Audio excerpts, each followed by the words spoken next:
Ganapati Nagar, Kangrali BK ಹಾಗೂ Kangrali K H ಪ್ರದೇಶಗಳಲ್ಲಿ ಬೀದಿ ನಾಯಿಗಳ ಸಂಖ್ಯೆ ಗಣನೀಯವಾಗಿ ಹೆಚ್ಚಾಗಿದೆ. ರಸ್ತೆಗಳಲ್ಲಿ ಗುಂಪು ಗುಂಪಾಗಿ ಸಂಚರಿಸುವ ನಾಯಿಗಳು ಇದೀಗ ಸಾರ್ವಜನಿಕರಿಗೆ, ವಿಶೇಷವಾಗಿ ಮಕ್ಕಳಿಗೆ ಅಪಾಯವಾಗಿ ಪರಿಣಮಿಸಿವೆ. ಲಭ್ಯವಾದ ಮಾಹಿತಿಯ ಪ್ರಕಾರ ಕಳೆದ 2 ದಿನಗಳಿಂದ 4 ಮಕ್ಕಳ ಮೇಲೆ ಬೀದಿ ನಾಯಿಗಳು ದಾಳಿ ನಡೆಸಿದ್ದು, ಮಕ್ಕಳು ಗಾಯಗೊಂಡಿದ್ದಾರೆ. ಗಾಯಾಳು ಮಕ್ಕಳಿಗೆ ಚಿಕಿತ್ಸೆ ನೀಡಲಾಗುತ್ತಿದ್ದು, ಅವರ ಕುಟುಂಬಗಳಲ್ಲಿ ಆತಂಕ ಮತ್ತು ಆಕ್ರೋಶ ವ್ಯಕ್ತವಾಗಿದೆ.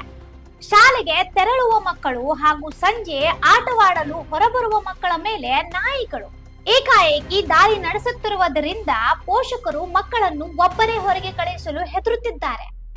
ಹಿರಿಯ ನಾಗರಿಕರು, ಮಹಿಳೆಯರು ಹಾಗೂ ದ್ವಿಚಕ್ರ ವಾಹನ ಸವಾರರು ಸಹ ರಸ್ತೆಗಳಲ್ಲಿ ಸಂಚರಿಸಲು ಭಯಪಡುವ ಪರಿಸ್ಥಿತಿ ನಿರ್ಮಾಣವಾಗಿದೆ.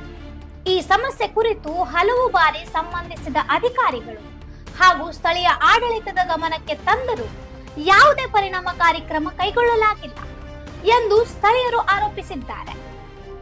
जे वस्तू झाले हे लहान मुलासाठी चावलेले आहे.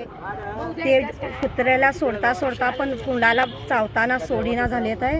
हे काहीतरी बंदोबस्त तुम्ही करावी. राशी आमचा मुलगा इथे स्कूलला जात असतोय, पण येथे जाते वेळी इथून नाल्यातून कुत्री, परत गल्ली कुत्री, शाळेतून मुलांना धोका आहे. त्यासाठी ग्रामपंचायतीने लवकरात लवकर कुत्र्यांचा बंदोबस्त करावा. ಬೀದಿ ನಾಯಿಗಳ ನಿಯಂತ್ರಣ, ಸಂತಾನೋತ್ಪತ್ತಿ ನಿಯಂತ್ರಣ ಎಂದರೆ ಸ್ಟೆರಿಲೈಸೇಷನ್, ಪುನರ್ವಸತಿ ಹಾಗೂ ಸಾರ್ವಜನಿಕರ ಸುರಕ್ಷತೆಗೆ ವಿಶೇಷ ಅಭಿಯಾನ ನಡೆಸುವಂತೆ ಅವರು ಒತ್ತಾಯಿಸುತ್ತಿದ್ದಾರೆ.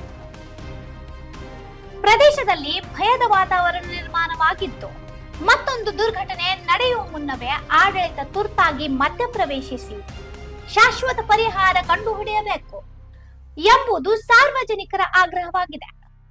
ಇಂಥ ಇನ್ನೂ ಅಪ್ಡೇಟ್ಗಳಿಗಾಗಿ ಫಾಲೋ ಮಾಡಿ ವಾಯ್ಸ್ ಆಫ್ ಪೆನುಗ್ರಾಮ್ಗೆ.